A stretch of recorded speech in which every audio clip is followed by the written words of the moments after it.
Section 404 of the Clean Water Act protects waters of the United States, including wetlands and streams. The U.S. Army Corps of Engineers is the permitting agency for Section 404 permits.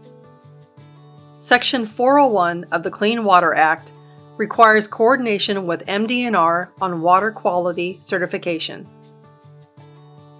LPA projects should be screened for wetlands and streams to determine if an on-site wetland and stream delineation is needed. On-site wetland and stream delineations should be completed by a qualified individual who is trained in wetland delineation. Desktop resources include the U.S. Fish and Wildlife Service National Wetland Inventory Mapper, USGS National Hydrography Dataset, and aerial imagery. Wetlands or streams may not be indicated on the National Wetland Inventory or National Hydrography Dataset maps. An aerial review conducted by an experienced individual can identify the need for an on-site visit. Should jurisdictional wetlands or streams be affected by the LPA project, a U.S. Army Corps of Engineers permit is required. Minor impacts to streams and wetlands generally fit under a nationwide permit. Larger impacts may require an individual permit. Linear transportation projects are included under Nationwide Permit 14.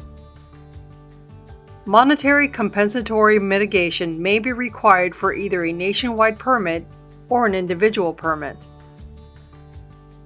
The LPA or its consultant should describe in the RER the presence or absence of waters of the U.S. within the project area.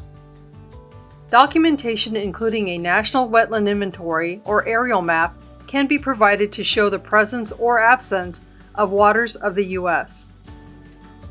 If a U.S. Army Corps of Engineers permit is needed, then upload the permit to the RER.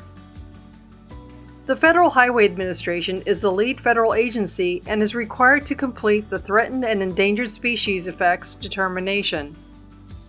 If a U.S. Army Corps of Engineers permit is required, the LPA or consultant should provide the MoDOT Threatened Endangered Species Effects determination and Section 106 clearance to the U.S. Army Corps of Engineers prior to the issuing of the permit.